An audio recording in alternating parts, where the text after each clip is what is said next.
For this event, we want you to witness greatness. That's the reason why we are going to show you people from ordinary became extraordinary. So nobody now living their great life. Makikita nyo yung mga tauhan sa palatan, katulad lang din ninyo, naupo, nakinig, pero naniwala. Yung maniniwala sa great life, magkakaroon siya ng malupit na gantimpala.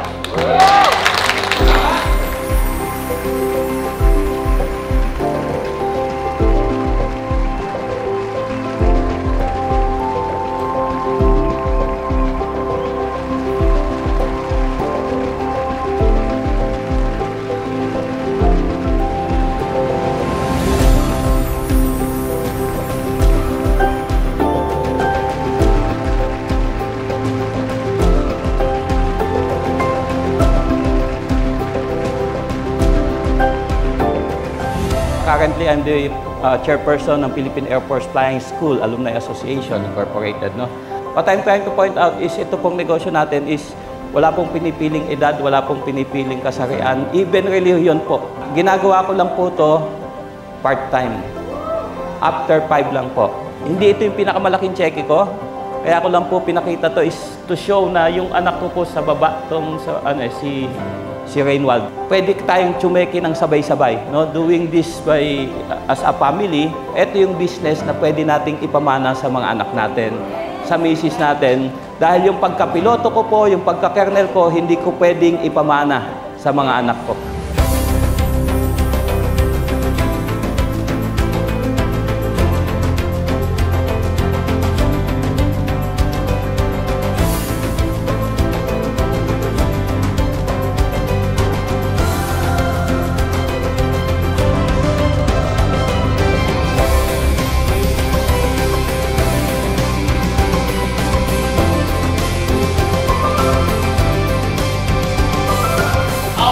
New soaring executive member is Miss Jeneline Reyes!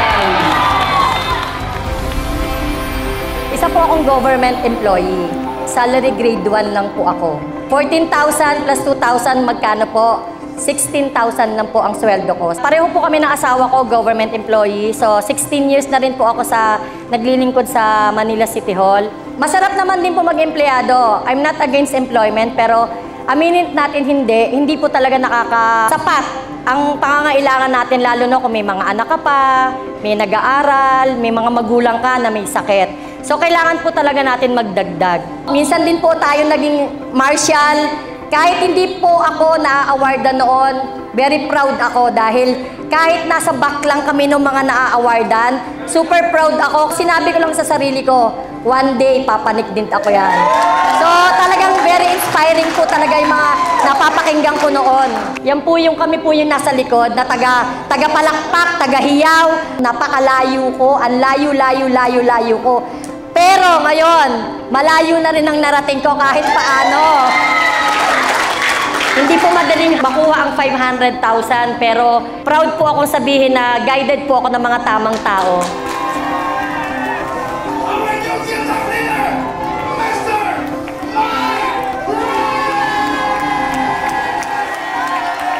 Nag-join pa lang ako sa Great Life, alam ko na po, someday, magiging successful ako. Diba? Bakit? Kasi may nauna po, may mga nauna na. Kung nangyari po sa kanila, kung nagawa po nila, tama, magagawa ko rin po. Yes. At kung nagawa po namin, magagawa nyo rin po. Pinangawa ko pa lang talaga yung vision ko, nagtiwala na ako sa proseso. And sabi nga sa Bible, Ecclesiastes 3:10, there's a time for everything. Tama? And right now, buti na lang tumuloy-tuloy ako, buti na lang tinodo ko, buti na lang hindi po ako nag-give up. And right now, nandito po ako sa inyo at sinasabi ko, nagawa ko po, magagawa niyo rin po.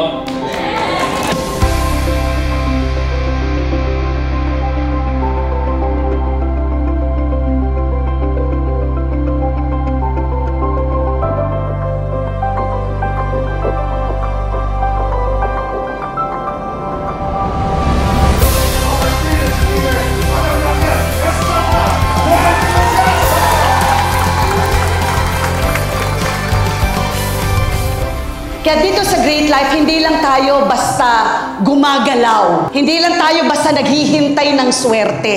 Tayo ang gagawa ng swerte natin.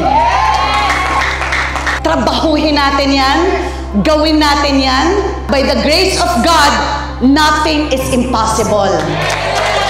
Ang momentum, tandaan ninyo, kayo ang may hawak niyan. Pangalawa, ang motion, ikaw ang driver. At pangatlo, ang direction mo, ikaw ang guguhit niyan. Tandaan mo, hindi na tayo maghihintay ng perfect timing. Dahil ito na yon. Tayo na yon. At gumagalaw na ang momentum natin. Kaya naman, let's keep it going. Tuloy tayo. Walang atrasan, walang bibitaw. Dahil kung ano man ang nakikita niyong sama-samang binubuo natin ngayon, guys, believe me, mas malaki pa ang paparating.